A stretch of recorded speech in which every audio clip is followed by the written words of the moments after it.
নমস্কার বন্ধুরা, সবাইকে অনেক ভালোবাসা। কাল ছিল আমার মেয়ের জন্মদিন। তো আমি কালকে ভিডিও আপলোড দিতে পারিনি। তো তার ভিডিও আজকে দিয়ে দিচ্ছি আপনাদেরকে। আমি কিন্তু দুদিন ধরে আমি দুদিন ধরেই কিন্তু ঘর প্রচুর পরিমাণে পরিষ্কার করছি। তবু কিছু পরিষ্কার বাকি ছিল। পরশু আমি রাত ৮ টায় স্নান করেছি। তো আজকেও সকালবেলা উঠেই কিন্তু চা খেয়ে আমরা লেগে গিয়েছি কাজে। মেয়েও কাজ করছে। মেয়ে ফ্লিপকার্ট থেকে একটা ওয়ালপেপার আনা হয়েছিল, সেটাই মেয়ে লাগাচ্ছিল। তো এইমাত্র কমপ্লিট হলো সেটা লাগানো।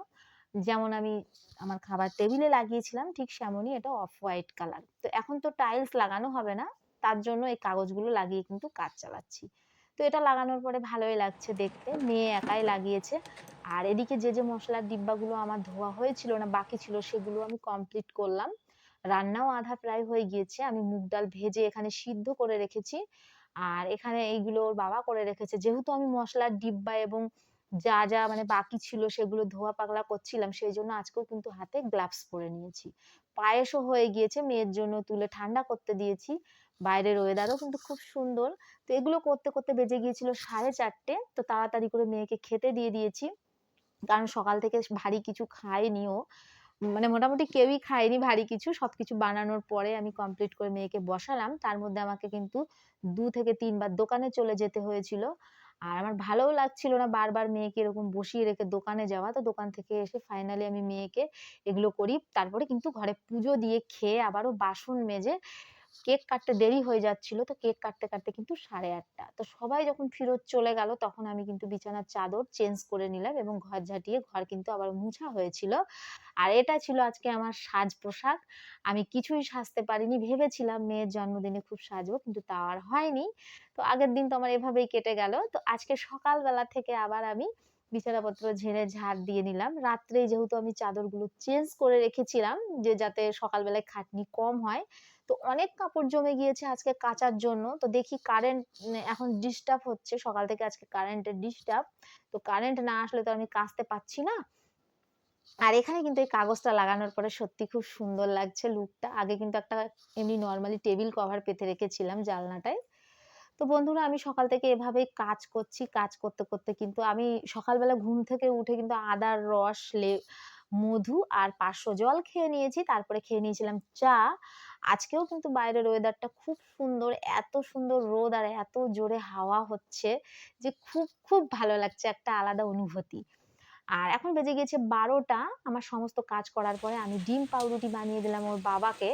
আর আমি ভাবলাম আজকে বৃষ্টি চলে এসছে, সেইজন্য আগে স্নান করে পুজো দিয়ে তারপরে কিছু একটা খেয়ে রান্না করব। তো বৃষ্টি থামার অপেক্ষায় আমি ছিলাম। তো বৃষ্টি যখন হালকা কমেছে তখন কিন্তু আমি বাইরে গিয়ে ফুল তুলে নিলাম। আমি প্রায় ভিজে গিয়েছিলাম।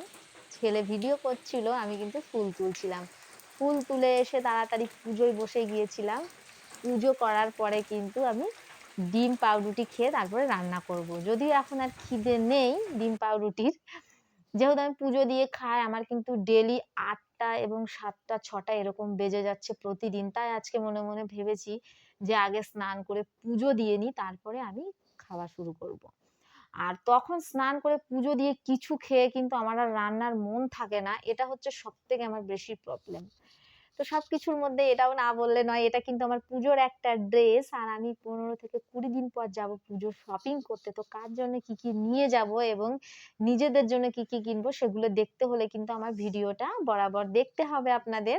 আর আমার চ্যানেলটা কিন্তু সাবস্ক্রাইব করবেন। তো বন্ধুরা, আমি যখন আনবো সেগুলো আমি ভিডিওতে আপনাদের সঙ্গে শেয়ার করে দেবো। তো এই ড্রেসটাও আমি হয়তো নিয়ে যাবো দুর্গাপুজো। এটা কিন্তু সুতির কাপড় না, এটা হচ্ছে একটু স্যাটান টাইপের কাপড়। একটু মোটা কিন্তু মুলায়েম। তো এটা পুরো সেট, এর সঙ্গে ওড়না আছে এবং প্যান্ট আছে পিঙ্ক কালার। আমার ক্যামেরায় খুব একটা ভালো আসে না। ক্যামেরাতে একটু ধোঁয়াশে আসছে, কিন্তু কালারটা কিন্তু সামনে থেকে খুবই সুন্দর চুড়িদারটা। তো আমি আরো চুড়িদার কিনে আনবো, তখন আমি ডিসাইড করব কোনটা নিয়ে যাবো। তবু এটা কিন্তু আমি ভেবে রেখেছি যে দুর্গাপুজোতে নিয়ে যাবো এমনি নরমালি পড়ার জন্য।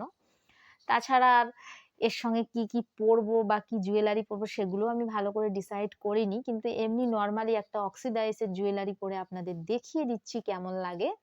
তো আমার কাছে যেটা আছে সেটা হচ্ছে ব্লাক অক্সিডাইজ, আর আমি অনলাইন থেকে আরেকটা কিনবো সেম এরকমই মিশো থেকে। সেটা হচ্ছে গোল্ড অক্সিডাইজ। তো কালো কালার এবং লাল কালার আর সাদা কালারের সঙ্গে কিন্তু অক্সিডাইজ এর ব্লাক অক্সিডাইজ এর জুয়েলারি কিন্তু খুবই সুন্দর লাগে দেখতে। তো চুড়িদারটা তো আমি আপনাদের দেখিয়ে দিলাম, এখনো আমি ফিটিংস করিনি। কারণ কোনটা, কোনটা নিয়ে যাবো সেই হিসাবে আমি ফিটিংস করিয়ে নিয়ে যাবো। আর আমার কাছে অত সময়ও নেই যে আগে থাকতে আমি ফিটিংস করিয়ে নেবো। হয়তো যাবার ৩-৪ দিন আগে ফিটিংস করবো। তো জুয়েলারিটাও আমি পরে আপনাদের দেখিয়ে দিলাম। খুব সুন্দর লাগছিল এই ড্রেসের সাথে এই জুয়েলারিটা। তো এটাই এর